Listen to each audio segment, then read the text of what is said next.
Welcome back to the House Education Committee, February 6th, 2026. We're getting ready to hear from Advance Vermont, and I believe there might be a budget request in there from them. Whenever you're ready, you can introduce yourself and give us your presentation.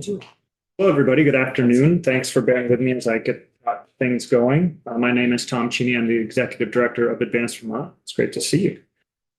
So I thought today I would give you a little bit of a refresher on Advance Vermont, some of the data that drives us, and then spend a little bit of time talking about this concept of a career navigation system, which I think is timely to discuss as you all are creating a new system for education in the state, and then share the work that we're doing to help build that system. So for starters, a little bit of a refresher. With Advance Vermont, we believe that every Vermonter should be able to see and pursue and navigate a career and education path that meets their goals. And what does that really mean for youth? That means they should graduate high school with a plan. Far too many are not doing that right now. And then working age Vermonters, anywhere from 25 to 64, should feel empowered to also advance in their career and have the opportunity to do that as well. We are a teeny tiny nonprofit founded in 2017 until this past July. Our backbone organization and fiscal sponsor was VSAC, though we operated independently of them. And this year, as of July 1, we're officially all in on the new nonprofit, so our own 501c3 with our own board and all of those things. And VSAC continues to be just a stellar partner and friend of ours. So our focus, simply put, we're working to build a statewide career navigation system. We'll talk about what career navigation is soon. But for us, we want to ensure that career and education seekers, and importantly, those who support them, have the information and tools they need to make informed choices, that all education options are elevated and on the table, that schools, organizations are able to embed consistent, purposeful, and equitable career guidance and planning. And then we work with partners to do this because it's incredibly important that we are not working in silos, but that we're bridging those gaps and finding our common leverage points together. A few quick things we do, we'll talk a little bit about them, but My Future VT is our free hub for career and education planning in the state. The Vermont Credential Transparency Project is basically just a fancy title for the work it takes to build out these really complex databases, particularly collecting information about the education and training programs offered in the state of Vermont, which is more difficult than it sounds. And then Graduate with a Plan, which we'll spend some time talking about today, which really aims to help increase the number of students who do that, who leave high school with next steps for their career and education path. And finally, we work to inform policy and practice. That's why we come here, not just to put in a budget request, but also to help you with your work. And then to help folks in the executive branch too. So we work with the Office of Workforce Development, with the Department of Labor, with AOE in different ways, and including went to a personalized learning plan training that AOE did not too long ago. And we'll be doing a training with work-based learning coordinators that AOE sponsor. And so lots of different ways we're interacting with state and private partners. So one of the things we talk a lot about, as you'll remember, is the number of Vermonters who have some sort of piece of paper after high school. And that's one of our guiding goals at Advance Vermont. And the goal is that we hit 70%. As of yesterday, there was a new update in the national data. I haven't even been able to dig into it yet, except that we're at 60%. So we went up about a little bit of almost a percentage point in the last year. This is 2024 data. But don't get too excited that we're getting within striking distance of that 70% goal, because the underlying data in terms of the pipeline for our youth is pretty awful. So we'll talk about that soon. From that data, just to give you a sense of these working age Vermonters, what are the credentials that they own? So 19% are graduate degrees, 29% bachelor, 8% associate. A teeny tiny bit have a certification or a certificate, which puts us, we do pretty well compared to other states when it comes to degrees. We are well behind many states when it comes to our non-degree options, which is a challenge, as you'll see on the next slide. But still 40% of Vermonters have not completed an education program after high school. So there's a lot of opportunity here. to continue to increase the level of education in our state. What would be easier for you? Go for it, pepper it. Go ahead, Rep. Just am wondering about the definition of difference between certification and certificate. Yeah, so a certificate is like you go to CCV and get a bookkeeper certificate, and it's going to be accredited through CCV. A certification is you'll probably go to a association. I don't know if there is a certificate for or certification for bookkeepers. Let's just say there is. You'd go to like the National Association of Bookkeepers or whatever that is, and that's kind of their seal of approval. And a lot of times that is a test that you take. And usually there's a training component with that may be offered at a CCV or a CTE center or that kind of thing. But that the certification is you often get upon taking a test. And if anyone has a better way to describe that, feel free to do so. But that's how and everything looks a little different, but that's generally it. So when we look at the most promising jobs in the state, there's I forget how many it is. It's 55 to 60 jobs. The McClure Foundation, the Department of Labor put out as the jobs that are most likely to yield a high wage and be high demand in the state. You look at this and the spread of the credentials you need for that is 48% need a bachelor's degree. And then 5% need an associate degree, 3% need a registered apprenticeship, 5% need a certificate. So already you're seeing that we need more certifications, registered apprenticeships, that kind of work. And quite frankly, we need more bachelor's degrees for those high pay, high demand jobs. That's not every job in the state, but those are the ones that are kind of the highest growth opportunities with the best wages.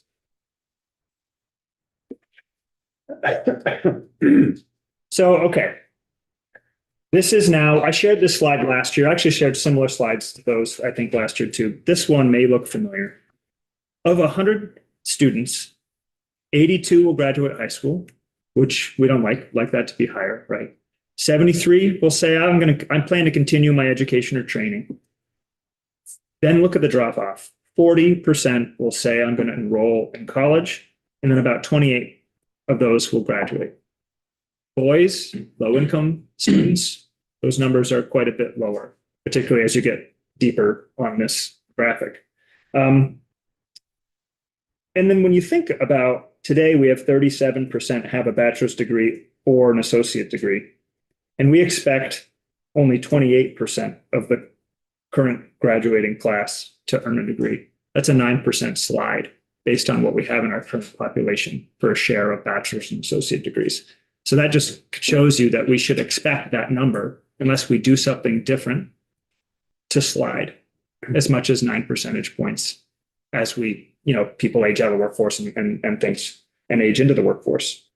So that's a real challenge. And then when you think about those most promising jobs and we need 48% requiring a bachelor's degree, that 28% number doesn't even touch it.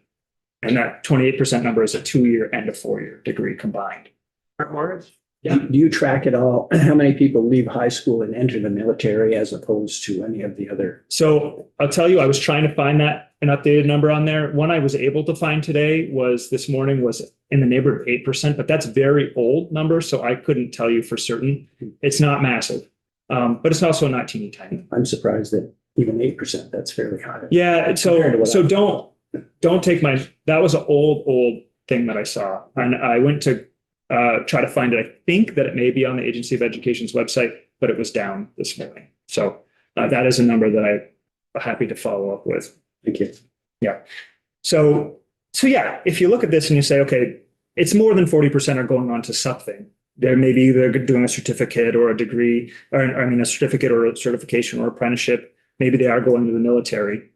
That number is probably not much higher than 50%. So there's about 50% of our students who are going straight into the workforce. Some of those people may have a great sense of where they're going and a great trajectory.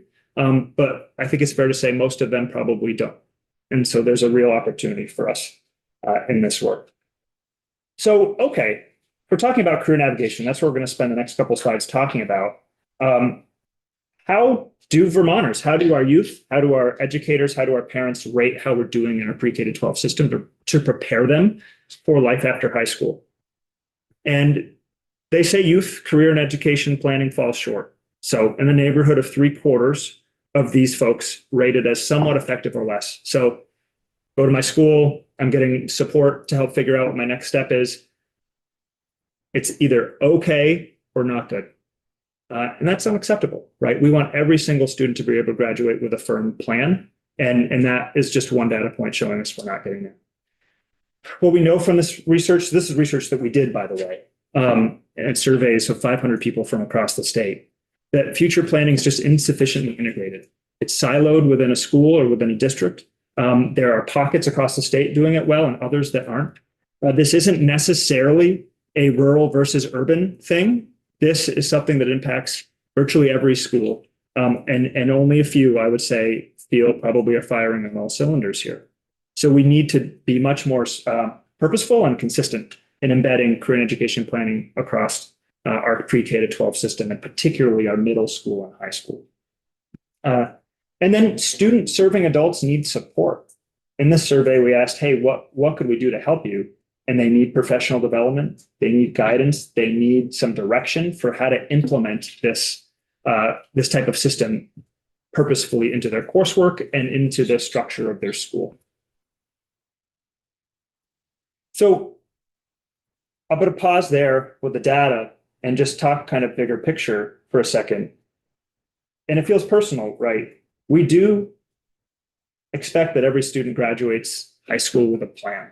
I think that's just fundamental in what we expect our system to do. We've already noted that probably in the neighborhood of 50% don't have a very concrete plan. And we should admit that even those going on to a post-secondary option may not have a particularly strong plan, right? So there's a lot of wibbly wobbly as you get up there. And then you walk across that stage with that diploma in hand and just envision every other student doesn't walk down the stairs and into an education or career pathway, but they're falling off the stairs. That's kind of what our system's doing right now. And there's a real opportunity to fix it. And it's not that complicated to do. We just have to be purposeful in that work. So what is career navigation? Because I told you it wasn't complicated. It's the ongoing process of learning about options, making those informed choices, and then taking the steps to work towards their goal, whether it's earning a credential. And when I say credential, I mean any kind of piece of paper after high school. It's an umbrella term that we use. And then ultimately entering the workforce. What's a navigator? Navigators are those people they're adults who play that pivotal role with teens as they're exploring their next step. So it could be a school counselor, an educator, coach, parent, family member, and did I say employer yet? Anyone who interacts with youth is going to have a conversation about, what do you want to do? Like, what makes you excited? And really a lot of work we need to focus on is how are we helping these navigators be as successful and as influential as they possibly can be. And not just, when I say influential, I almost like, I wish I could take that word back because it's so much of it's listening. And then helping kind of students connect the dots. And right now in our system, we rely on our school counselors for that work. And there's some others now. We have more flexible pathways, folks in some schools, work-based learning coordinators who do great work. But our system was built in a time where it was college or work. We're now in a place where there are a lot more options. Our society is getting away from this knowledge-based economy where college was the only option that we wanted to drive people to outside of going directly to work, to a lot of these other pathways. There's a lot of distrust with education after high school right now. We're seeing our falling rates of people continuing on to education after high school. It's clear that the model that relies on a school counselor is broken, and that we have to think about how we're incorporating the whole school community in this process. So what does that mean? That's integrated across schools and organizations. So not just the school, but employers, support services, the after school programs. But you have to embed it in classroom learning, teacher advisory, and then make sure that every single adult in a school community sees their role as a mentor, understands how they fit in to the system within their school, and that they can then support youth a little bit better. So the key drivers of a career navigation success, what do you need? You need information. What are my strengths? What are the jobs? What are the education? What is the education I need? What are the supports, financial aid? It's so important to have timely information. Things are changing, but also as soon as you get bad information, you lose the trust of the student. Skills and credentials, everyone, I made the case for why we need skills and credentials, but we have to help people navigate through that, be prepared for what that is. Social capital is incredibly important. And you build that through those mentoring relationships. You build that through the front office person who you have a relationship with, the coach you have a relationship with, the teacher that you have a relationship with. We have to be really purposeful about allowing students, particularly those who are underprivileged, the ability to build that social capital. A lot of wraparounds and supports. I don't have to convince this committee of that. But then there's an ecosystem, and this is where you all come in. We need a combination of tools like tools that we provide with My Future VT, the support we bring to the field through Graduate with a Plan, which we'll talk about, to make sure there's purposeful, consistent, embedded career and education planning. But it has to be coordinated, and it has to be driven from the state as well. There has to be an expectation and some guidance and leadership at the state system level. So I'm going to talk about what we're doing here. And some of you are familiar with My Future VT. I will keep this a little quicker because you know what it is. But this is a tool, free platform for career and education exploration. It is pretty essential for our young people in the state. They can come in here and explore careers. We have the top 500 careers. We use Department of Labor data. And with each of those careers, you can see what it pays, how many openings there are, what that job is. You then get connected to the education opportunities that align with those careers in the state. And also other things. What's a job shadow? How can I do that? What's an internship? How can I do that? A personality quiz or a career interest profile, so you can kind of get a sense of what your skills and strengths are.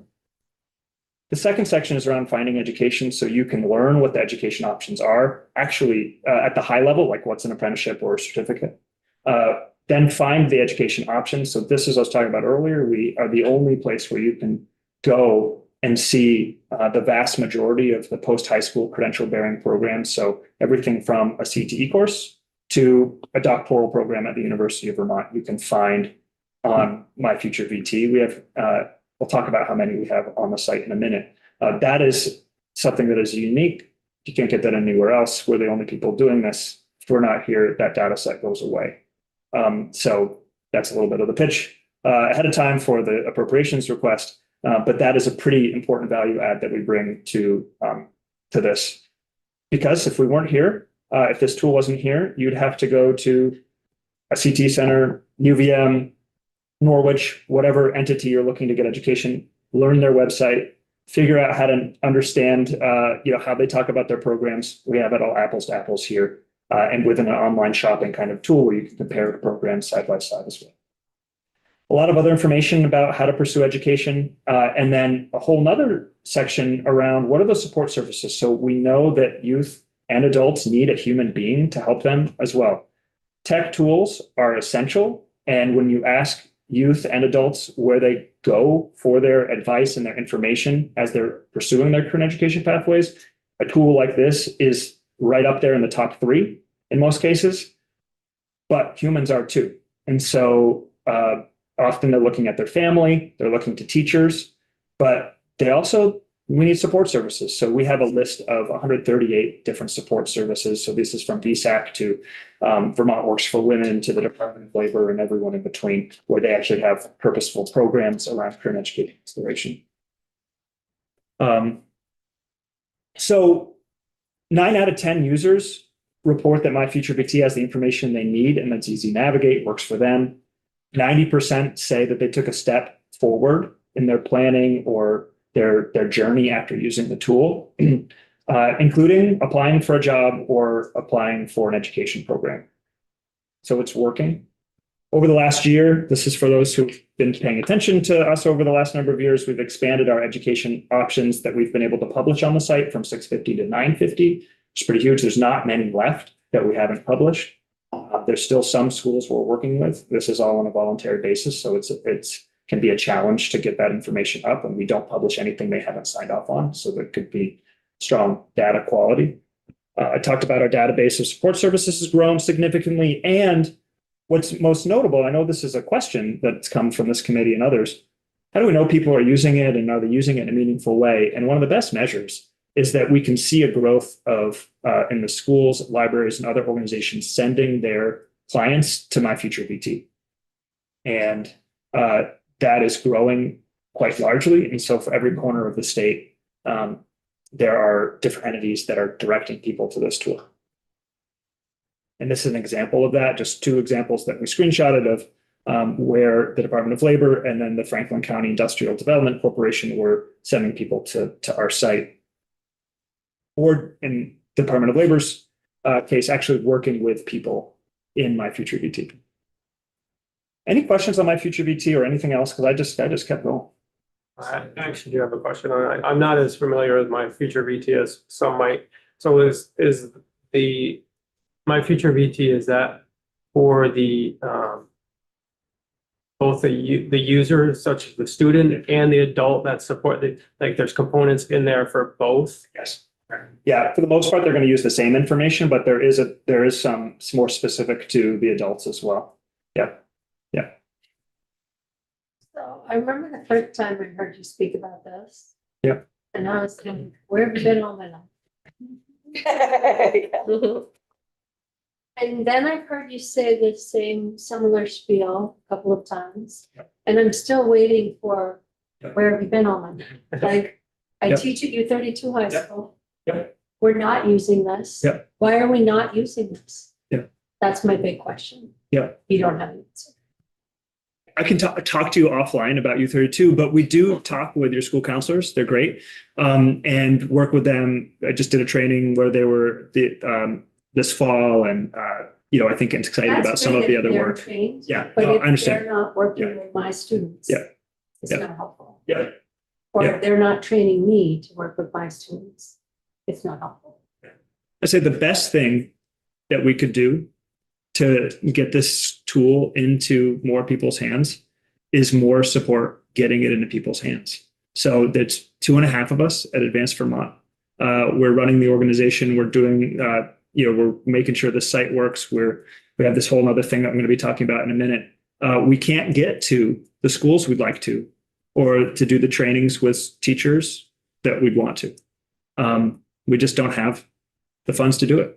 So if we were a private organization selling a tool, and this of course is free, we'd have, I don't know, for a size Vermont, let's call it 4 or 5 people that might be bouncing around the state doing sales. And that's just we just don't have the capacity to do it. So we understand that more people could be using it. We also know that those who are using it, and it's not insignificant, are finding tremendous value in it. So I'm with you. I want to be in every single school. We just don't have capacity to ensure that that's the case right now. Yep. Is there, I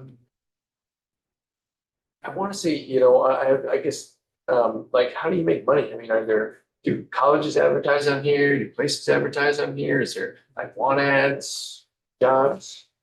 So we are exploring the idea of trying to get more employer. Because I'm spinning through there right now. Go ahead. Yeah. Right now, there's no sponsorship of it. We're working on a sponsorship model. I don't anticipate that at least immediately is going to support the entirety of this program. But yes, that would be nice supplemental income. Right now, we're state, federal, and philanthropic grants that are one-time and go away. That's fine. So we're piecing it together every single year. And I can't tell you how grateful we are for the legislature over the past 4 to 5 years, giving us support, larger and smaller, depending on the year, smaller last year. But very grateful for the support we've gotten from you, because it's allowed us to stick around and to do this service. I guess I was thinking how cool it would be if you were a kid and you were looking into a certificate program, and because all of our Online stuff advertises, and then CCB came up with their program that they would be happy to give you money to advertise in their Yeah. Yep. So, Not so far. Yeah. And and I think that as we continue to get a proof of concept, it's now almost 5 years old, there's more opportunities to raise dollars. I'm sending my daughter. to send. Okay, awesome. Good. One more user. I love it. We'll look for that in the analytics. So the next program, and this actually does answer your question a little bit too, Representative, so make sure I get back to explaining it. But so we talked about the career navigation system and how important it is. And so one part is around making sure people have information. That's My Future VT. Okay. Now, to get that information, to your point, you do need an adult to help get there. We can't expect, we don't have a huge TikTok presence with My Future VT. So we do really rely on the adults to help get this tool in front of students. But there's more to it than that. We already talked about, this is our graduate plan initiative. Too many students graduating without clear next steps. They should all have a sense of what their next steps are, including college, training, volunteer service, military, or entering the workforce. What we know is that students benefit from those adults. Adults need training and tools. Schools and organizations need help to operationalize this in a meaningful, not siloed, not inconsistent way. And that collaboration is really essential to making this work. So what we're doing with this Graduate with a Plan initiative is professional development for schools and communities. So one of those professional developments could be coming in and saying, here's this great tool called My Future VT. So we can do that with this program and we are building that additional capacity to have those conversations and those trainings. But the field's demanding this, and that we've curated our options in a way that meet their needs. So we did that survey that I mentioned earlier in the spring, asked them what they were looking for. We now have about 20 trainings that are ready to go for schools, and we're starting to schedule these trainings. We've done some at conferences and elsewhere, and we're starting to go into schools this winter and spring, which is really, really exciting. And the goal really is to help adults better understand their unique role, give them awareness of those options for post-high school, the certificate, apprenticeship, so on, help them with messaging and language to use with youth, and then to help these educators implement that knowledge into their coursework, into the school day. The second piece we call a career and education planning framework. And what it is what it says here, a comprehensive, very practical guide for building capacity to ensure that all students develop these actionable plans. And really what it means is this is the foundation for the bridge I was talking about earlier. So if we are having people walk across the stage, a lot of them fall off a cliff, we have to build the bridge to get them to their career and education pathway. And this framework is a document that will articulate what that bridge should look like. So it's a practical guide, I already said that, but for helping students develop those plans. But in short, it's a vision for a career navigation system. Here's how we think it should look like in your school or in your community. This is how it should look like in the state for career and education planning. We're focused now from 6th grade up. So we'll have a scope and sequence for those teachers in the room to get a sense of from 6th grade, 7th grade, all the way to 12th grade. What is it that we want our students to have experienced, maybe be able to do, have the competencies as they're kind of building, because it's a slow build to your final plan. We know if we don't reach them in middle school, we've often lost the kids. So that's an incredibly important part of this, is really making sure that we're reaching middle school. Middle school does not have the infrastructure that a high school has now, and the high school infrastructure is not strong enough either. So this is what we're working on. And what's really cool is that it takes a coalition, and we have great partners from AOE, VDOL, VSAC, CCV, Careers Click, Vermont After School, Mentor Vermont, the Vermont School Counselors Association, more players. We have an advisory committee. It's like 19 people. We bring them together, and they are helping us with each of these pieces, but in particular are going to be very valuable as we finish the development of this framework. And the end goal is that we have a consensus document that can really be the vision in Vermont for how we are supporting our youth in their career and education planning. And other states are doing this. Typically, it's at the state level that they're doing this. But we're doing it from the outside in and making really good progress with this coalition, who've been really essential, and a ton of buy-in along the way. So we've been building the program over the last year, as I kind of mentioned, and we're actively conducting these trainings, creating this framework, piloting the framework in Lake Region Union High School, doing some work with other schools too on different pieces. And the response from the field has been pretty incredible in validating the need for this work. Any questions on Graduate with a Plan? This is really career navigation system development is what this is. It's pretty exciting, if you couldn't tell my excitement. Okay. So our priorities, we really truly can lay the foundation for that bridge for career navigation through pre-K to 12 transformation and our CTE reforms. I think there's a path. I think it's not a lot of legislative text probably, but I think that a nod from the legislature that we see this as being very important. And as we build our new system, we're reaffirming that we believe that every single student should graduate with a plan and that we should make sure our new system is able to do that. I think we want to be a part of that for you. There's work that we can do right now as we transition from current state to future state to ensure that we are not following, not waiting for a new system to try to make this change. So we're going to ask for $600,000 in continued state funding to support the development of the career navigation system, both as a bridge and to the future state. So what we see the three main things are, sustaining and expanding My Future VT. When I see impact, that means more kids using it, more adults knowing to use it with them. Fully implementing Graduate with a Plan. So we'll be by June or so, we will have this framework, we hope, in a pretty good place that can, be made public and start to get socialized. But we now, this with reports. You get a report, it sits on the wall.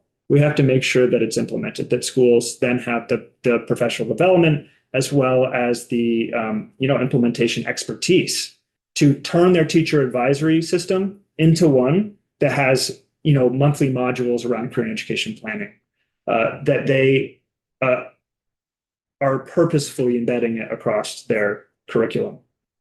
And then finally, something that I maybe alluded to, but we're doing work now that the state is required to do.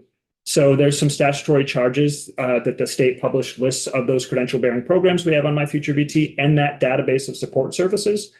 We're doing that work right now, and we would love to continue to do that work for the state and then free up state resources that wouldn't have to do that themselves. How does the 600,000 compare with your current level of funding from the state? It's higher. The current level of funding this past year was $150,000. We had asked for $350,000, and we have received that before. But we have not asked for funds for Graduate with a Plan before. So it's, My Future VT and Graduate with a Plan in this ask. And this would allow us to have about 4 people working on this work, would expand, for our little shop. That's a pretty big, boost to the impact that we can have and the impact that we can make across the state. With Lake Region Union High School, Yeah. as your example, Yeah. are they doing this alongside their PLPs, or are they doing this as their PLPs? Do you think that this is redundant to the PLPs Good. that schools will be doing? Great question. No, this is complementary and in no way duplicative. This is a way to support the PLPs. Yeah. So the PLP there with career navigation system, there are a lot of tools, right? Early college, dual enrollment, fast forward, go down the list for all these different tools that the legislature and others have created or mandated over the years. What we don't have is kind of a cohesive package around it that makes sure that we're being thoughtful about, okay, let's figure out how we're directing kids to this thing or that thing. Let's figure out how we are using PLPs in a really meaningful, impactful way. PLPs, I think no one would probably argue that they're going exactly as planned. Well, that's kind of There's a where lot of it's- opportunity to use this to build some more buy-in and then to think differently about how you can use the PLPs. Right, I guess I was kind of seeing maybe this could be the sort of vessel or the instrument Yeah. for the PLPs. Yes. It doesn't really seem like we've been able to settle on exactly how they Yeah. go, so maybe this is the way. So the PLP lead from AOE is on our advisory committee, as is Aaron Okay. Davis, the chief academic officer. And so we've been, even the last couple of months, been more specifically talking about PLPs. Yeah, And they have ideas for how they want to revamp the PLP system, and we Yeah. want to support them through that with this okay. 100%. Yeah, it's a good question. Lon, you had a question? Yeah, just quickly, could you just expand us a little bit more on what you're doing for the state? So tell me about what the state's required and Yeah. what you're doing Yeah. in place of it. Because you need to get a better sense. Yep. So the state is required to publish a list of credential bearing programs. So, specifically, Department of Labor. Okay, thank you. Yep. And then the Office of Workforce Development has the support services database. So that's like listing the VSACs and the different players in that space and what those programs are. And we work really closely with them, and they're great partners, but ultimately we are doing that work right now. And it would go, I think if you were to ask the state, they would not have a plan for how to pick that work up. But they are required? Yes. Yeah. So I think we can help meet that requirement. Yep. Thanks. Yep. And then in terms of My Future VT, there is not a thing. The Department of Labor for 6 years, I think, has been working on building a platform that would take over what is called Vermont Job Link, which is where you can go find some jobs, and it has some information as well around career searches. They've been working for about 6 years to replace that program. Sometimes we come to the legislature and say, My Future VT is at a minimum a bridge till they've replaced that program. I think at this point, the department would even say My Future VT is not just a bridge, it's here to stay. So without My Future VT, there wouldn't be a place for youth and adults to go get that information. And then Graduate the Plan simply doesn't exist. Thank you very much. I think your program is definitely filling a gap that's been drastically missing in the whole process. So, are there any further questions from the committee? Did you say what you thought the PD outreach potential might be with the increased funding in terms of like the number of schools, the number of, people and places you might be able to get to, and Yeah, what things look like? I think we can hit in the neighborhood of 300 adults a year. And then if we think, that they'll then in turn support 3 kids, you're seeing the outcomes, larger outcomes there. Yep.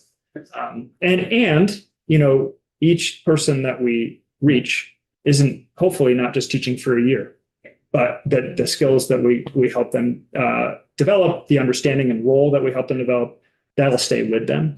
And then with the framework, that's about making systems level change that will impact every student within the district and hopefully every student in the state. We're not going small in terms of our giving back. Thank you very much. Great, thank you. If everybody's feeling okay, we'll just continue on to our next round of testimony. Questions? I believe it too.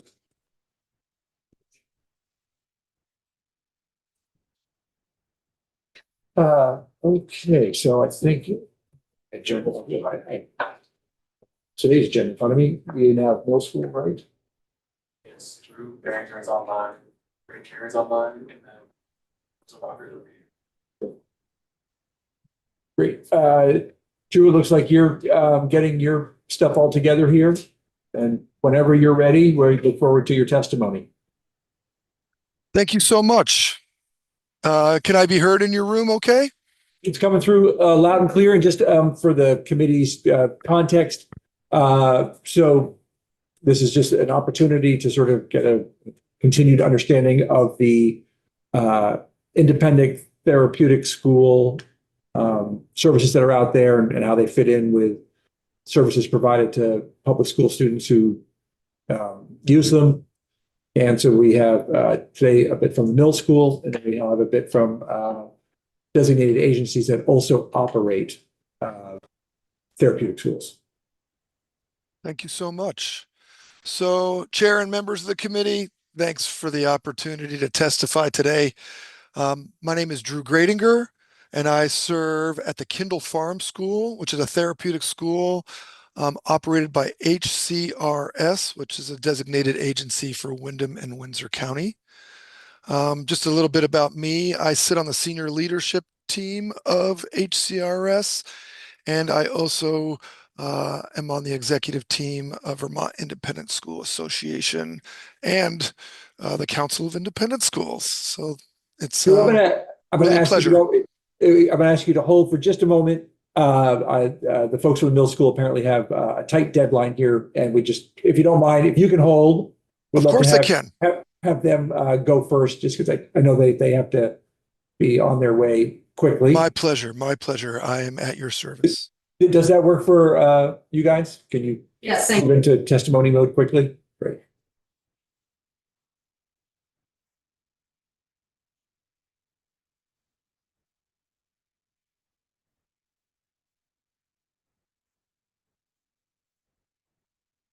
Sorry, I saw that come up on the screen first, and Drew was up there, so I thought it was all connected, but that's fine.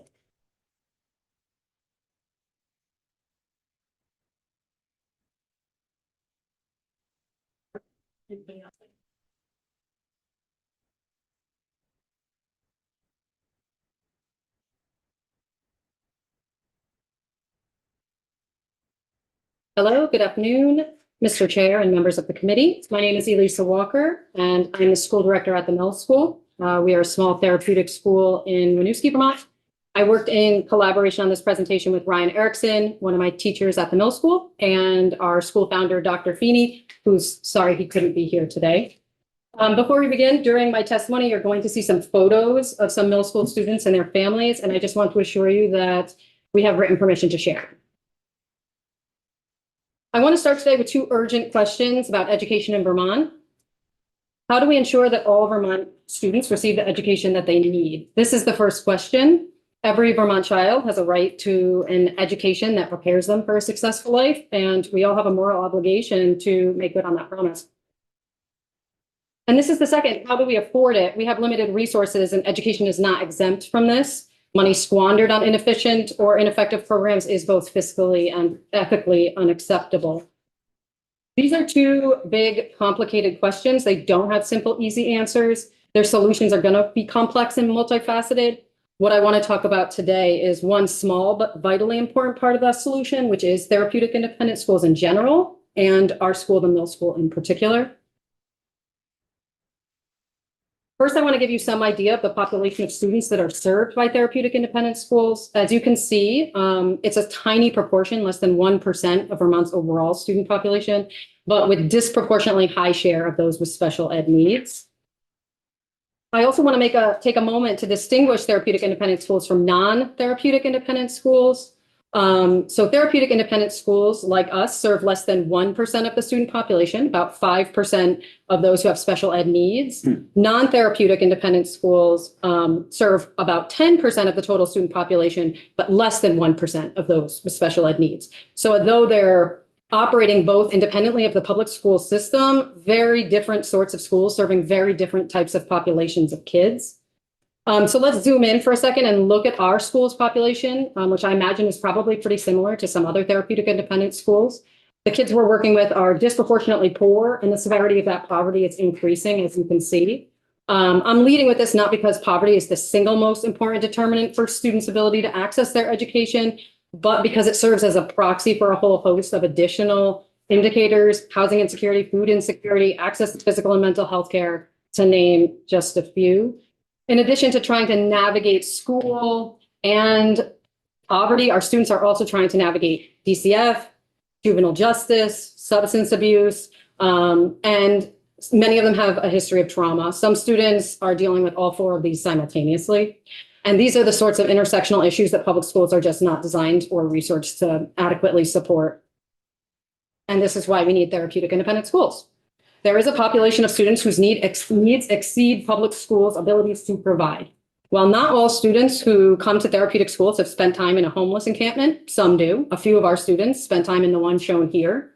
Simply put, if we rely solely on public education to provide education. There are going to be some kids who will never receive the education that is their right. And there are a whole host of other reasons why a student might require an alternative setting.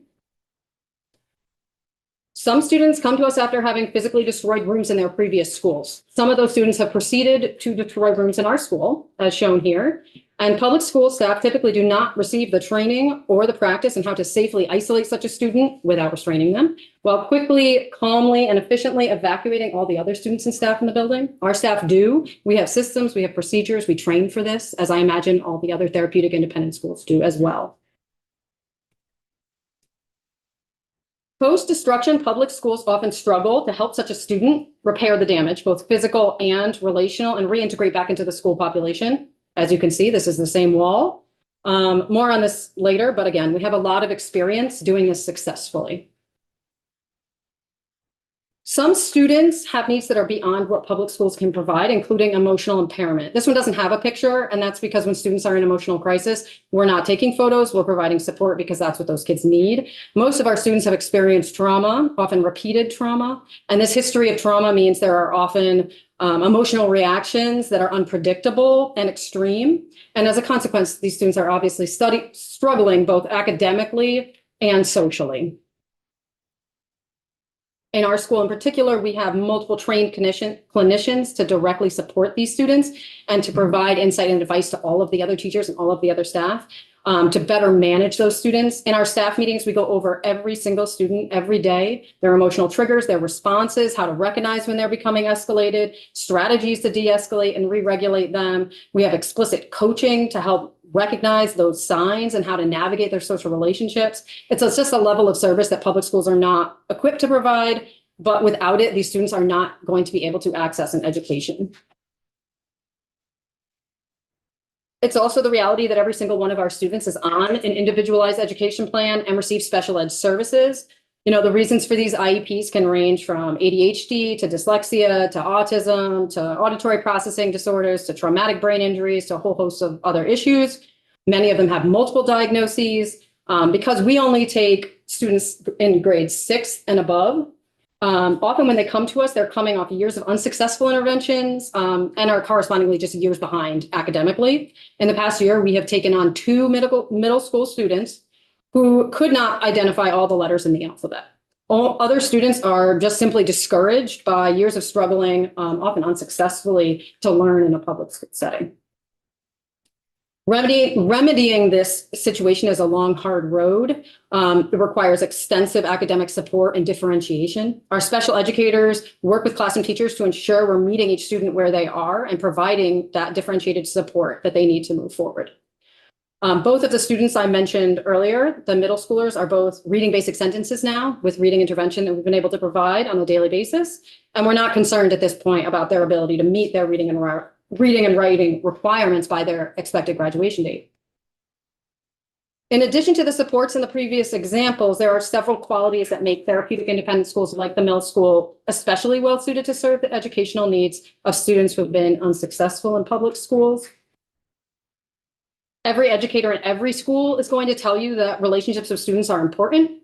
Most schools are going to tell you that building relationships is a priority. And for therapeutic independent schools, building relationships with students is a prerequisite. We cannot provide an education to our students without having strong relationships with them. And for most of our students, their primary experience of being with adults is them letting them down. They have major trust issues, and those trust issues mean that we need to build up a relationship with them. We show them we're interested in them as a totality of a human being, not just as a student. We review students at staff meetings. We flag students we're worried about. We make plans to adjust schedules as needed. And because our students have the same teachers, the same special educators, the same clinicians year after year, then we can play the long game with them in a different kind of way. We can build a level of trust and security and strength of a relationship that enables us to work with our students rather than working on our students. And the degree of this concerted, consistent attention isn't something that public schools are able to provide. Our students have high needs, but they also have diverse needs. For example, this student has a baby. But as you can see here, we found a way to keep our student in school. The approach, academic, social, clinical, that's going to work with one student is not going to work for another. And the need for differentiation extends far beyond the classroom, as you can see here. Adequately meeting their needs requires a high level of flexibility, and our small size and our high staff to student ratio is going to allow us to have that flexibility. Some of our graduates go on to college. Many, however, intend to enter the workforce immediately. For both groups of students, the ability to hold down a job or an apprenticeship is a critical life skill. Some of our students are able to access those through tech programs, but for most students, the same barriers that prevented them from being in public school would prevent them from being in a tech program. To fill this gap, the middle school currently partners with 2 different mechanics, a chef, a rescue shelter for farm animals, and the Vermont Construction Academy, which is in the photo here, to provide internship and training opportunities for our students so we can continually work to provide them the best education. And finally, for this section, I want to finish by talking about our discipline system. I've saved it for the last because it's the most important. And if you only remember one slide, I do hope it is this one. Most discipline systems are punitive at the middle school and at most therapeutic independent schools. The discipline system is based more on ownership and restoration. A student acknowledges that they caused harm and they must make and carry out a plan to mend as much of that harm, physical and social, that they can. This doesn't mean that there aren't consequences. The consequences are often very significant. We currently have a student who recently wrecked an entire room, and that student has now spent weeks installing, patching, repainting the walls of that room. They had to write a letter to students and staff acknowledging and taking responsibility for the harm that was caused. They're still doing community service to compensate for the costs of the materials and the other repairs of that room. Taking responsibility for the harm your actions caused is a far more important and meaningful skill than having a 3-day suspension, or for that matter, an expulsion. But it also reinforces the students' social ties to us and our school community. And they see that we care about the harm that's done to our community and that they are part of that community, and that they know that if someone harms them, we're going to make sure that that harm is repaired, and that they are still part of this community, even when they make mistakes, even when they cause damage. For the sake of time, I'm going to move quickly through these slides, but I do have several slides to talk about how we really are a school first. I spent a lot of time on the therapeutic part because it really distinguishes us from public schools, but it is important to know that we do offer our students a rigorous education. We know that these are the education quality standards put forth by the AOE, and here are all of the classes that we offer that address each of those standards. This is also a slide that just demonstrates how our students go through graduation. We track all of their progress. It's mapped onto these graphs, and it shows clearly for this particular student which proficiencies they've achieved and what they have left. And then we tailor their education as they proceed through based on what they need and what they have achieved. It goes on. These are also required graduation proficiencies. Transferable skills is a huge part of our program. And they are required for graduation. And I know it's a hard list to look at because it's small, but it's important because we use all of these things to assess if a student is ready to graduate the middle school. And we really go above and beyond what the agency even asks of us. As you can see, we've on this second slide that continues the transferable skills, all of these categories are actually put out for early elementary students, but we believe that they are also needed for our students who have never acquired these skills as an early ed student. So we have added to this list because our students need it. We're taking questions as we go along at the end. Whatever's Or easier. you can ask a question. Is this a student-facing document? You showed this to the students? A student sees this on their report card. Okay, and so do they actually see this phrase, "Don't be an asshole," on their report card when you send it to them? I don't see that on here. It's on the slide. I'm looking at it right now. Under responsible and involved citizenship. Who does? How fun. Okay, well, I'm going to be honest. I was under the impression that that was not on this slideshow anymore. I'm just curious. I'll just be clear with you about it, which is that, you know, we do our best at our school to be relatable and connect to our students. Don't be an asshole is something that at one point we believed was a relatable way to connect to them, to help them understand that that's a big deal when you're acting that way, and that we're going to work towards not acting that way. And that's sort of the first skill that we're really working on. But no, that shouldn't be on there, and it's not professional, and I wish it wasn't there. That's the truth right now. Okay. It will be removed. Did you say you're only in middle school?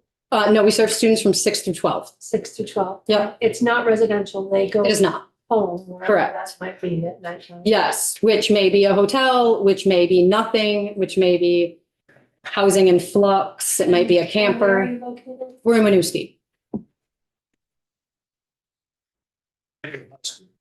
You're in high school? No. We're on that other, we're on East Allen Street, near the Maple Fields and right before the highway. And it looks like you serve about 25 kids a year or something. Yes, I serve about 25 students, And how long have you been doing this? since 2017.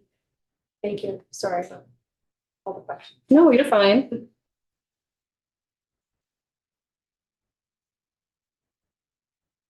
Okay, so this goes back to the second question then, which is what's the most fiscally responsible way to meet the educational needs of the students who cannot, for all the reasons outlined before, access education through their public schools? Specifically, our therapeutic independent school is the most efficient and effective way to spend our limited funds. And so to address that, I want to go back to another slide. The students who need therapeutic independent schools are really a tiny sliver of the population, and spread among Vermont's 300 odd public schools, they amount to a small handful of students in each school, often only one or two. In order to adequately meet those students' needs, those schools would often have to hire and train additional staff, often multiple additional staff to adequately support each of these students. As small as we are, we do provide significant economies of scale by providing education for students from multiple different school districts. Which you can see in the slide, the cost of even hiring one additional specialist would often exceed the cost to educate a student at the middle school. Some therapeutic independent schools have higher tuition costs based on the scope of education needs that they serve, but even then it is still typically more affordable than hiring additional staff. But there is a final point to consider here, which is that even if a school were to hire additional staff, the quality of that education would be unlikely to match the quality of education that therapeutic independent schools provide because they are specialized, because they have that extensive training and experience. We have a demonstrated track record of success that exceeds what could be accomplished with temporary hires in a public school. The cost of tuition is expensive, but it is minor compared to the costs to the student and to society of a failed education. So how are we doing? Well, we're a small school. We've only been open for about 5 years now, but here's the scorecard. Not all success, but most of our graduates are holding down jobs and or doing college or some type of post-secondary training. They call, they text, they sometimes stop by and say hello. And by and large, they are creating lives for themselves and contributing positively to their communities. They're reading and writing. They're doing the basic math they need to get by in life. They're applying those transferable skills to navigating jobs and relationships and communities. We don't have a counterfactual. We can't rewind time, see what would have happened had they not gone to therapeutic schools. But anecdotally, we can see that they are doing a lot better than their families may have expected, than they expected. And to drive that home, I want to close with a story of one specific graduate who gave me permission to share his story today. This is JT. He started at the middle school in the fall of 2021. He's 14 years old in this picture. Here's what JT's case file looked like when he came to the middle school. He had emotional disturbance. DCF was involved with him and his family. He had multiple sources of childhood trauma. He had a history of verbal aggression. He had a history of physical aggression, including violent fights. He was involved in the juvenile justice system, and during part of his time at the middle school, he had a parole officer. He was expelled from public school. He was also expelled from multiple alternative schools. This was a student with needs that far exceeded not only a public school, but all the other available alternative educational settings. We spent 4 years working with JT, and it was long, hard work, both for him and for us. He was frequently involved in violent, verbal, and even physical altercations with other students. There were repeated cycles of harm, repair, reintegration. We tried a lot of different approaches. Some worked, many didn't. And when an approach didn't work, we just tried something else. Because JT saw us working hard, he worked hard. And he showed up to school, even when things weren't going well. And eventually, together, we found enough things that worked, including an apprenticeship at the Honest Mechanic in Charlotte that played into all the talents and all the strengths that JT had. And through these personalized approaches, JT was able to meet all of his middle school graduation requirements and receive his diploma last spring. And today, here he is with a steady, reliable job, working at the Honest Mechanic. He is supporting himself. he is supporting his family, and he is making his community a better place. And now I want you to think back to that slide that showed all the issues in the case file when he joined us, and think about where you would have predicted him to be based on where he was then. In order for us to continue doing the work, we need 3 things from the Vermont legislator. All of them boil down to predictability. First, we need financial predictability. We need there to not be wild swings in the budget for special ed or in how those costs are divvied up among the state and the LEAs, and in where therapeutic independent schools fit into those budgets. Second, we need regulatory predictability. We need to know clearly what the Agency of Education wants from us as a therapeutic independent school, and we need that to be fairly consistent from year to year. This has not historically been the case. When Agency of Education guidelines are unclear or inconsistent, it makes it difficult for us to know if we're even in compliance with the AOE's requirements. And lastly, we need statutory predictability. We need to know what the legislature's long-term plan is for the continuum of special education services and how therapeutic independent schools are going to fit into that continuum. This concludes my presentation. I want to thank you for your time and attention. If you have any questions about therapeutic schools and the work that we do, I'm happy to answer them now or at any time that you would want to reach out. Quick question. So you say you serve 25 students at a time. Yes. Do you have any spots open? Yes. But it's complicated because I also have multiple referrals and that are coming, and then it takes time, and there's students that are leaving. And so there's always a flux happening. This question is going to sound crass maybe, and this is not I so appreciate your focus on like the therapeutic and all of the work, but in the dollars and cents things that were being hammered. Like, take somebody like JT, where did the tuition money, was that from they've been expelled from a school, who was paying that tuition? And that's not ultimately what I care about with these kids, it's outcomes, but I'm trying to understand, like, was that a school district paying Yes. that tuition? So what happens is the school district determines that they cannot serve that student anymore. And then they find an out-of-district placement, and that school district pays that bill. Just in light of some information we got yesterday from the AOE and sort of numbers, and looking at the, what you're providing here, I just wonder if other states are funding things like this through juvenile justice or, DCF kind of work, and not through school budgets. And if that is the difference more between, some of the anomalies we're being given by the AOE in terms of number. I just wonder, because you're in terms of like the case profile, and we're talking about students here. It's clearly not, it is absolutely an education. It is not just an education. It is a whole restorative therapeutic experience. And so I wonder. I do That's for think us to figure out, not you, sorry. once there's DCF involvement or it goes to residential, then I do think the payment might shift in certain ways, but I'm not Yes. certain of how that exactly works. Thank you very much. Appreciate it. Thank you. And Drew, you are up. Sorry for the confusion earlier. Appreciate your Not a- patience. Not at all. I mean, wow, that I don't know middle school well.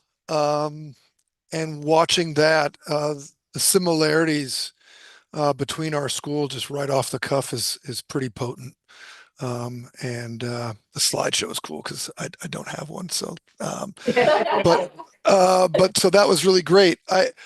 The last time I sat with this group, or the second to last time, was pre-COVID, and I let this group kind of know that therapeutic schools were bundled up with independent schools in Vermont, and this committee, it was like almost the first time they really were able to decipher that about 7-8 years ago, that these therapeutic schools were within the independent school community. And so, and that meeting alone really changed the trajectory for our schools. There was really almost an instant compassion towards our school and attention to make sure that that we weren't saddled with unnecessary stuff, so that we could keep going. And it really made a drastic difference quite a few years ago. So I am here to speak in support of all the therapeutic schools in Vermont. with the hypothesis and the statement that it's not an optional service, it's an essential part of the state's continuum of education and behavioral health. Therapeutic schools serve students Vermont cannot afford to lose. Across the state, therapeutic schools educate students who've experienced significant trauma, emotional disturbance, we saw that in that presentation, and complex behavioral and mental health needs. These are students who often cannot safely access learning in traditional settings. All of our kids are on IEPs in my school, and this is not because they don't want to learn, but they have not yet had the supports needed to regulate, trust adults, and stay engaged. And that story about a kid coming to our school from the middle school, I think is universal. There's really good safeguards for civil rights that any school in the country cannot just dismiss a kid and put them in an out-of-district placement. They have to protect the civil rights. And so the schools are demanded to try and try again, as they should. The schools really should do their best, and I think they are doing their best. But what that means by the time a kid comes to Kindle Farm is that they've seen themselves as failures over and over again, and they don't trust adults.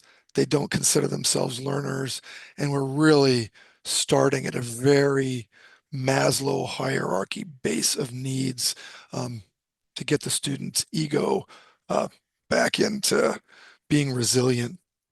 So I think therapeutic schools really keeps kids learning, connected, and moving forward. I think one big difference that you'll see, and you could hear it in the middle school, is that we're not based on punishment.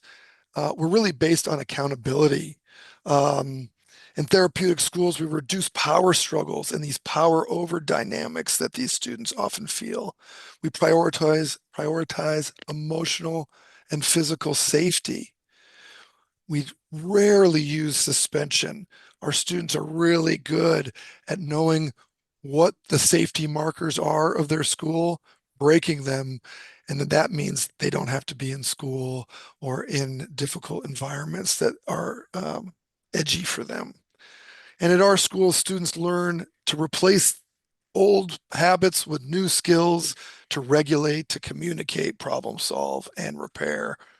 This is what real behavior change looks like. It's not exclusion. It's not cycles of crisis and not repeated failures. I think therapeutic schools work, and this is something because I've been asked to consult in public schools quite a bit, and I'm very humble about that. We have resources, we have frameworks, but the big thing I see is that our classroom assistants, our teachers, our supervisors, our clinicians, our whole disciplinary procedure, which we call accountability procedure, because we're not disciplining and threatening this for that, those are all lined up from the direct work to the administrative procedure. And I think public schools really have a hard time because they have many student types and constituents. And so what they do when a kid is unsafe is often suspension. And if we did that, we wouldn't have kids in school. So I really appreciate what therapeutic schools are able to do from direct work to administrative hierarchy on this accountability. And that's just something that I think a lot about, very hard to replace in the public environment. Okay. So Mill School is a therapeutic school. They have a good reputation. There's quite a few therapeutic schools in Vermont, but I can speak particularly to therapeutic schools that are part of a designated agency. Those are the mental health agencies that serve different counties by designation. HCRS covers Windham and Windsor, and we are part of HCRS. So on top of all this beautiful stuff, like the Mill School talked about, Kindle Farm and DA schools can do even a little bit more. Because we're embedded with the designated agencies and Vermont Care Partners, we have integrated clinical staff embedded in the daily school environment. Here we have 3 clinical staff and a clinical intern presently. We are this designated agency, so we are the ones that provide crisis services when kids are not doing well in home or at school. And so there is no disparity. The communication is instant, and we can do wraparound services at a pretty high level. Care coordination extends very much beyond the classroom. We work with families, and we work with all the mental health supports in a wraparound service, which includes like state level CSP planning and interagency collaboration with DCF. The designated agencies are the ones asked to do that. And because we are that, that can happen quickly, seamlessly, and instantly. Strong continuity between school-based services and community-based treatment. And then frankly, we can leverage DMH style Medicaid and Success Beyond 6 to drive down the cost that we pass on to the tuition. Ours, like the middle school, is tuition paid by districts. And so it really is coming out of every area's education budget. And so we try to leverage Medicaid to drive those costs down for our district partners. It's a system of care in Vermont that's the legislature has really supported over all these years. And so we just get to really utilize the Vermont Care Partners kind of continuum. You know, right now, Vermont is discussing major education reform. I think it's due. It's very important. I'm proud of you guys for doing that. You're looking at cost containment, restructuring of special education delivery. So I really appreciate you being curious about that. You know, Vermont is highly inclusive for most students, yet still relies heavily on therapeutic and out-of-district placement for a small, high-needs population. And this is not a contradiction. It's a sign of a service gap that you guys have identified. I think in my steering committees, I hear it often called a missing middle layer. For certain students in the public system, you really do meet the special ed requirements of those kids at high rates. It's very impressive. And then there's also a high need for us therapeutic schools on the other end. And what I've heard you identify is this kind of missing middle, a pre-Kindle Farm to help kids avoid our school. We're very excited about your foot on the gas towards that. We're incredibly supportive. And I guess I'd say, I think our therapeutic schools have something to offer as you develop that missing middle so that we're speaking the same language, so that when a kid is in those programs, it's porous between a program, a therapeutic program, and that. So the more we can align the creation of those programs with collaboration with therapeutic schools, I think the better we're going to be. So we really think we're well positioned to support the creation of those programs that might meet the gaps for missing middle layer. The caution that I think about is if we move too quickly to reduce therapeutic placements without building that missing middle layer, we will see more student crisis, more hospital level intervention, more staff burnout, and I think higher costs in the end. This idea of like, what are we looking for? What am I asking for? I think we're asking you all to protect Vermont's full continuum of service for students with complex and emotional behavioral needs. We're asking you to preserve and strengthen therapeutic schools, including those operated by designated agencies. We're excited for you to build a missing middle layer using partnerships between districts and therapeutic providers, and ensure therapeutic schools and designated agencies have a formal seat at the table in policy and implementation discussions, which I am. Just so you know, I'm on a steering committee for truancy. I'm on a steering committee for special ed and including therapeutic and independent schools. So I see that happening and I'm very thankful. I think therapeutic schools are one of the most humane, accountable, and effective tools Vermont has for supporting students with the greatest needs. What else do I have? A couple more things. Therapeutic schools embedded within designated agency are especially equipped because we bring clinical infrastructure and crisis response and system level coordination that public schools cannot realistically replicate. I wanted you to know that in the designated school system, we have 11 schools that serve 374 students. So we are making a difference. And my hope is that we're taking, basically, my school serves 48 students, grades 3 through 21 plus, through 12 plus for special ed. And it's just a privilege to be able to do that. What questions might you have for me, and how can I help you understand the things you're looking to understand? I'll ask a similar question that I asked the middle school is with 40 spots open for students, do you have a backlog? I know I used to work in the Milton School District. We dealt with Howard Center, and it was usually a extreme waiting period to get a struggling student the services that they needed. Are you experiencing the same in your area? We have more demand than we can keep up with. And we're also very leery about building capacity because of what's happening at the state. It's really hard to invest $1 million in some new school stuff if we just don't know where we're going. So we're a little stuck in the moment. So we have 48 seats. Presently, I have 3 open, but we've offered I will be full in 7 days. So it all depends on the timing.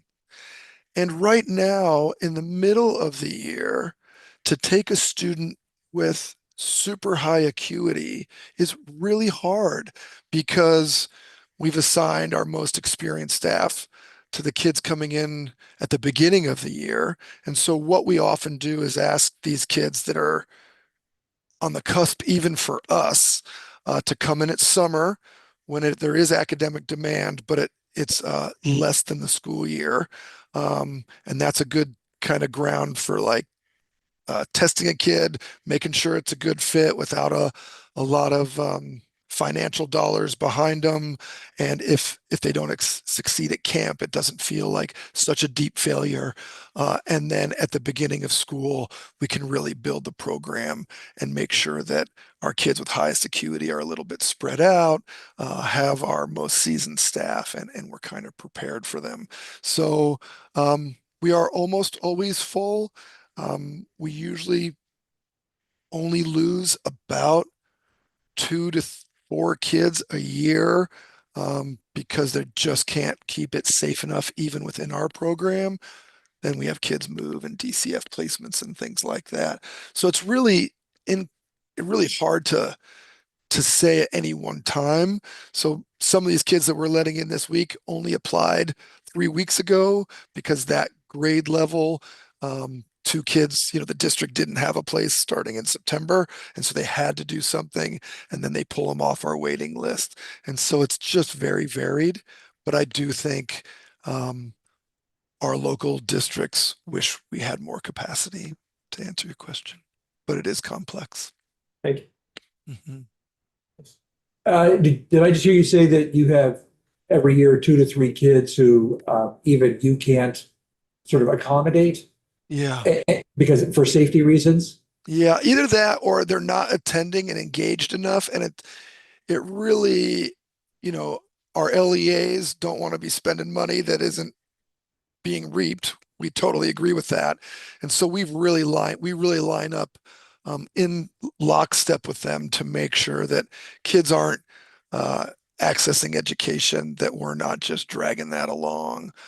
We'd rather get kids that are going to come to school and participate in the program and have a chance to gain the skills. We're really good at what we do when kids engage. And so sometimes we'll let kids go if they're not attending after great deals of barrier removal and things like that.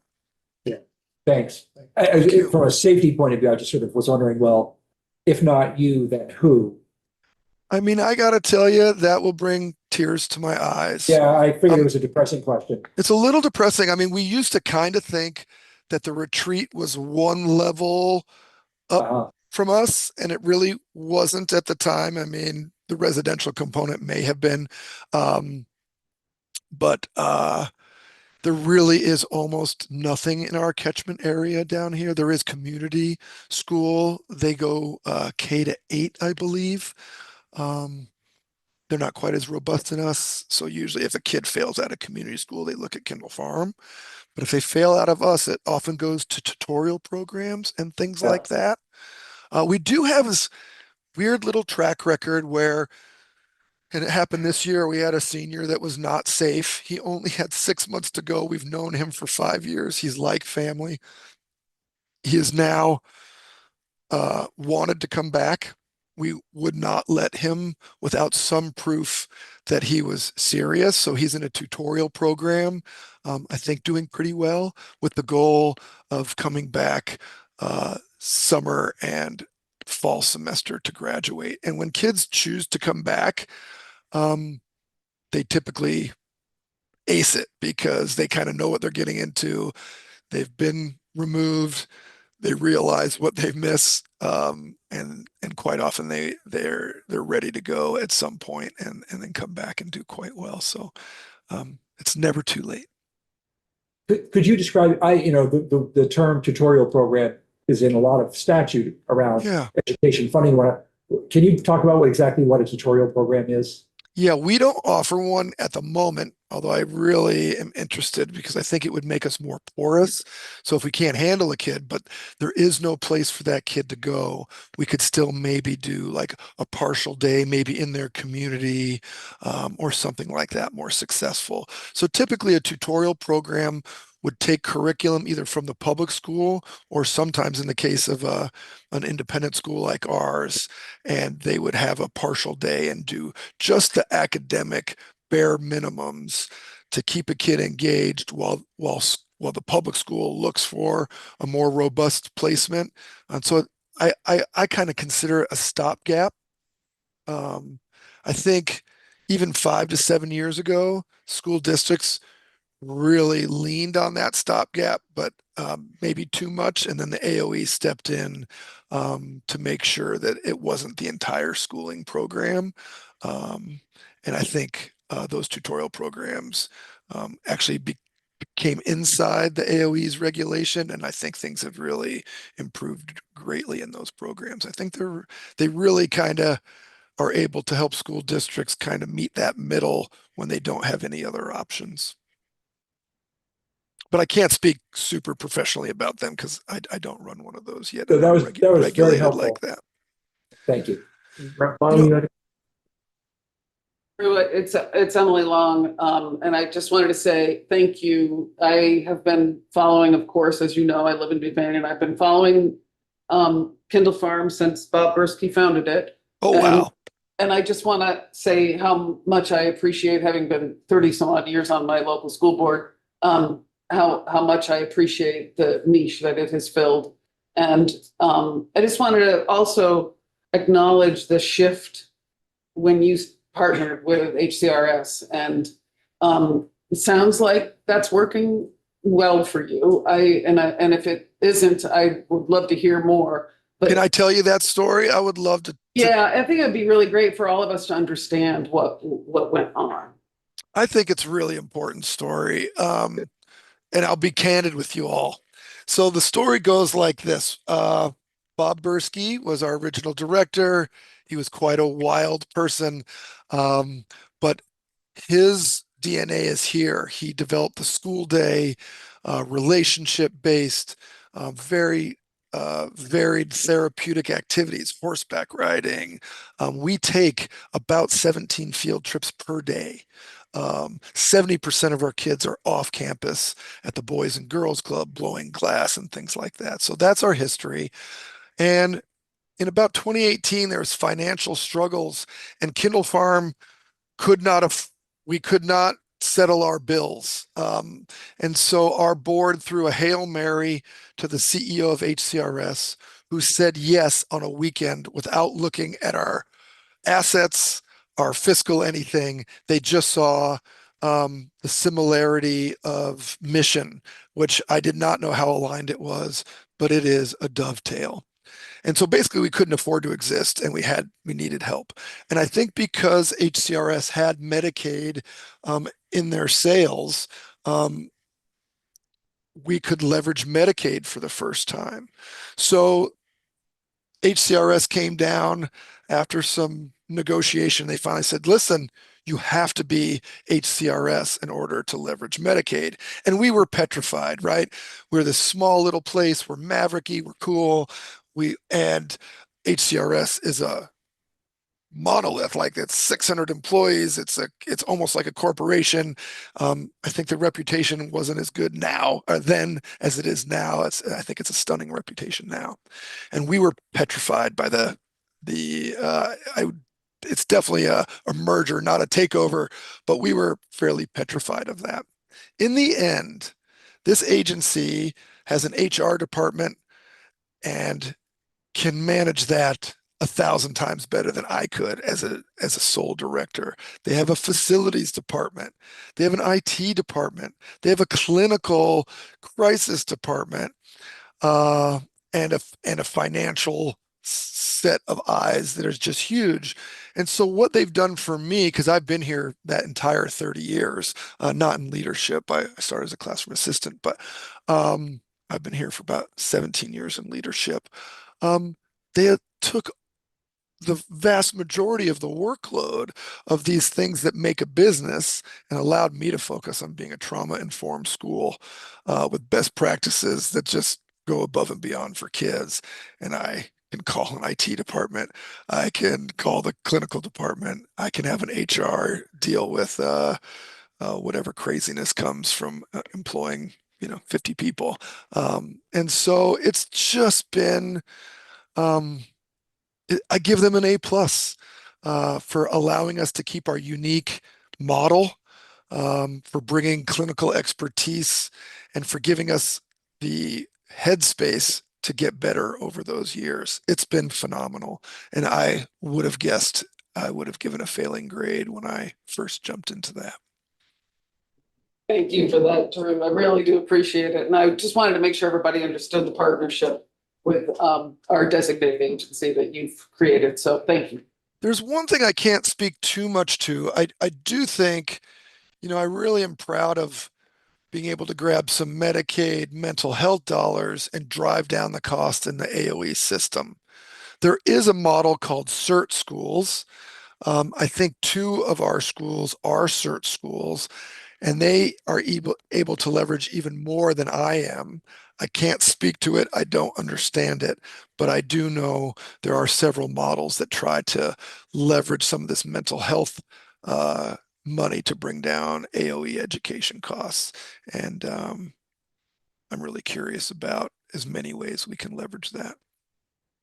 I don't know enough to say if it's successful or how that goes, but. Any other questions from the committee?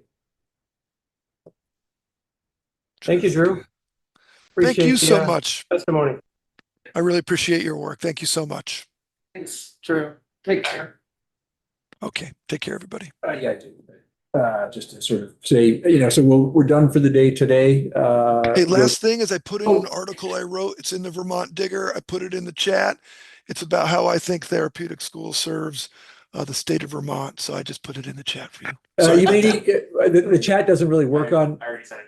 Okay. Oh, never mind. Thank you very much. Give it a read. If you got any edits, let me know. Take care. Thanks, Drew. Okay. Yes. Is public comment appropriate at all? It's not really something we do, but if you, sure, go ahead. Just tell us who you are, where you're from. I'm Jeff Mailing. I'm actually a parent of a student that graduated from the middle school this past spring. Yeah. And I just wanted to say a few words about the impact that that's had for us. So my son, and by the way, he's 18 now, and he did give me permission to come and talk to you about it. He was born with autism.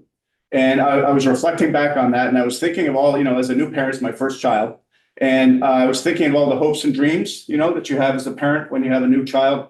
In my case, it was, maybe he could go to MIT like his grandfather did, or, you hope that my son's going to be this great citizen, right? All these things. But then you realize, oh, he has autism. And unfortunately, those hopes and dreams, you start crossing them off. And you start thinking about, oh, could he even be independent? Can he support himself?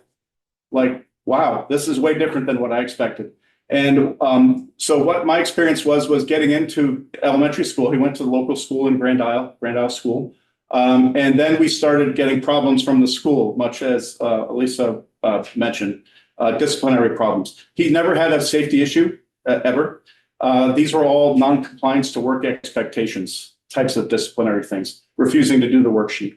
And then the progressive discipline kicked in, right? First suspension. But once you have one suspension, then the next one is 2 days. And then the next one is 3 days. In fact, that third day suspension, I noticed it was interesting that the principal wasn't in the school that day, yet he still got suspended. And it was actually the planning room person who was sending the suspension letters home because he viewed this as an automatic process. And then it escalated worse from there. We started, of course, advocating back to the school to get therapeutic services for our son.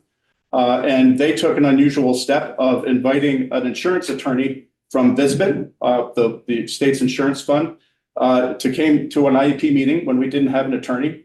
And now on top of everything else, I literally have a very hostile attorney from the insurance company yelling in my face as I'm trying to advocate for my son in an IEP meeting. And I recorded it. So if anybody would like to hear that, I'd love for you to hear that. And I'd love for you to make that illegal, because that's just a terrible thing for a parent struggling with autism to have to deal with that. Thankfully, the AOE, we put an administrative complaint. They reversed all of that and got a lot of that fixed. So I appreciate that. And then a miracle occurred. The middle school came along and their approach was just completely different.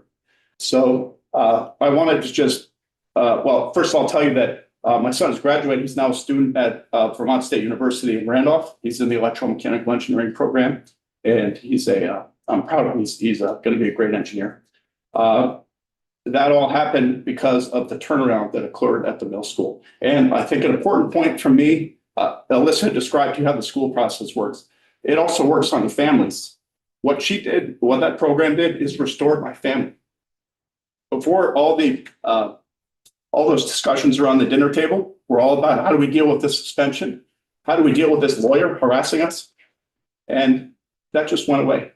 And we got back to being parents. And my son's siblings got back to having a normal family. We had regular dinners again. We had a view of the future. College was back on the table. Maybe this could work. And it has. So I just wanted to communicate that to you, that this is it's a totality of the situation, that families get weathered very badly when they're going through these problems in public schools. And I don't necessarily blame the public school, because they're doing the best they can, but they're small. They don't have the resources. And the middle school just achieved a complete turnaround all across our family, and it brought joy back. And that's what means the most to me. Did it work out that who footed the bill for the middle school, your child attending the middle school? It's the LEA. Yeah. Okay. So you were able to make that part of his IEP and all that. Okay. The insurance company didn't like that idea, and but we succeeded. Thank you very much. Thank you. Thank you. Congratulations. Thank you. Appreciate that. Okay, so next week I'm sort of looking over the agenda.